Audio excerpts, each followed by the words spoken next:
Hi guys, നിങ്ങൾ ഒരു Jio user ആണെന്നുണ്ടെങ്കിൽ നിങ്ങൾക്ക് പഴയ പ്ലാനിൽ തന്നെ റീചാർജ് ചെയ്യാൻ സാധിക്കും. അത് എങ്ങനെയാണെന്ന് ഞാൻ പറഞ്ഞുതരാം. അതിന് മുമ്പ് ഇതേപോലത്തെ യൂസ്ഫുൾ വീഡിയോസ് ഒക്കെ ലഭിക്കാനായിട്ട് ചാനൽ ഇപ്പം തന്നെ സബ്സ്ക്രൈബ് ചെയ്ത് വെച്ചേക്കാം. വീഡിയോക്ക് ലൈക്ക് കൊടുത്തേക്കാം. പിന്നെ ഈ വീഡിയോ നിങ്ങളുടെ കൂട്ടുകാർക്ക് ഷെയർ ചെയ്ത് കൊടുത്തേക്കാം.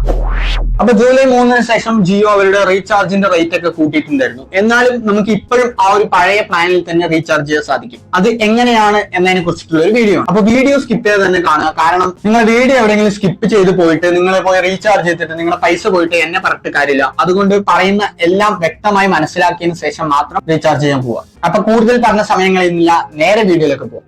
അപ്പൊ ഈ ഒരു കാര്യം ചെയ്യാനായിട്ട് ഗൂഗിൾ ഓപ്പൺ ചെയ്തതിനു ശേഷം മൈ ജിയോ എന്ന് പറഞ്ഞ് സെർച്ച് ചെയ്യുക. അപ്പൊ അവിടെ ഫസ്റ്റ് ജിയോന്റെ വെബ്സൈറ്റ് വരുന്നത് കാണാൻ സാധിക്കും. അതിലേക്ക് ക്ലിക്ക് ചെയ്യുക. അപ്പൊ നിങ്ങൾ ഇങ്ങനത്തെ ഒരു ഇന്റർഫേസിലേക്ക് എത്തുന്നതായിരിക്കും. അവിടെ നിങ്ങളുടെ മൊബൈൽ നമ്പർ അടിച്ചു കൊടുത്ത് താഴെ കാണുന്ന ജനറേറ്റ് OTP എന്ന് പറയുന്നതിൽ ക്ലിക്ക് ചെയ്യുക. അപ്പൊ നിങ്ങളുടെ മൊബൈൽ നമ്പറിലേക്ക് ഒരു OTP വരുന്നതായിരിക്കും. ആ ഒരു OTP അടിച്ചു കൊടുത്ത് അവിടെ നിന്ന് ലോഗിൻ ചെയ്യുക. അപ്പൊ നിങ്ങൾ മൈ ജിയോ വെബ്സൈറ്റിൽ ലോഗിൻ ആയി കഴിഞ്ഞു. അവിടെ നിങ്ങളുടെ പ്രൊഫൈൽ വന്നിട്ടുണ്ട്. ആ പ്രൊഫൈലിന്റെ മെയിൻ സെറ്റിംഗ്സ് ബട്ടൺ കാണാൻ സാധിക്കും. അതിലേക്ക് ക്ലിക്ക് ചെയ്യുക. അപ്പൊ നിങ്ങൾ ഇങ്ങനത്തെ ഒരു ഇന്റർഫേസിലേക്ക് എത്തുന്നതായിരിക്കും. അവിടെ താഴെ സർവീസ് സെറ്റിംഗ്സ് എന്ന് പറയുന്ന ഒരു ഓപ്ഷൻ ഉണ്ട്. അതിലേക്ക് ക്ലിക്ക് ചെയ്യുക. അപ്പൊ കുറച്ചധികം ഓപ്ഷൻസ് വരുന്ന കാണാൻ സാധിക്കും. അതിന്റെ ഏറ്റവും താഴെ ടാരിഫ് പ്രൊട്ടക്ഷൻ എന്ന് പറയുന്ന ഒരു ഓപ്ഷൻ ഉണ്ട്. അതിലേക്ക് ക്ലിക്ക് ചെയ്യുക. ക്ലിക്ക് ചെയ്യുന്ന സമയത്ത് പഴയ പ്ലാനുകളൊക്കെ വരുന്ന കാണാൻ സാധിക്കും. നിങ്ങൾക്ക് ആ ഒരു പഴയ പ്ലാനിൽ ഏത് പ്ലാനാണോ വേണ്ടതെന്ന് വെച്ചാൽ അത് അവിടെ നിന്ന് സെലക്ട് ചെയ്ത് റീചാർജ് ചെയ്യാവുന്നതാണ്. അപ്പൊ ഈ ഒരു പ്ലാൻ നിങ്ങൾക്ക് ലഭിക്കാനായിട്ട് രണ്ട് കണ്ടീഷൻസ് ഉണ്ട്. അതായത് നിങ്ങളുടെ ഫോൺ നമ്പറിൽ നിലവിൽ ഒരു ആക്റ്റീവ് പ്ലാനും ഉണ്ടാവരുത്. അഥവാ നിങ്ങളുടെ ഏതെങ്കിലും ആക്റ്റീവ് പ്ലാൻ ഉണ്ടെങ്കിൽ നിങ്ങൾക്ക് ഇങ്ങനെ കാണിക്കുന്നതായിരിക്കും. അപ്പൊ ഈ ഒരു ഓഫർ ലഭിക്കാനായിട്ട് നിങ്ങളുടെ നിലവിലെ പ്ലാൻ തീർന്നതിന് ശേഷം മാത്രം ഈ ഒരു കാര്യം ചെക്ക് ചെയ്ത് നോക്കുക. അപ്പൊ എനിക്കിപ്പോ നിലവിലെ ഒരു ആക്റ്റീവ് പ്ലാൻ ഉള്ളത് കൊണ്ട് എനിക്ക് ഓൾറെഡി ഒരു പ്ലാൻ ഉണ്ട് എന്ന് പറഞ്ഞിട്ടാണ് ഇവിടെ കാണിക്കുന്നത്. അപ്പൊ ഈ ഒരു കാര്യം സത്യമാണോ എന്ന് അറിയാനായിട്ട് ഞാൻ ജസ്റ്റ് എന്റെ കൂട്ടുകാരന്റെ ഫോൺ എടുത്ത് ചെക്ക് ചെയ്ത് നോക്കി. അവന്റെ ഏകദേശം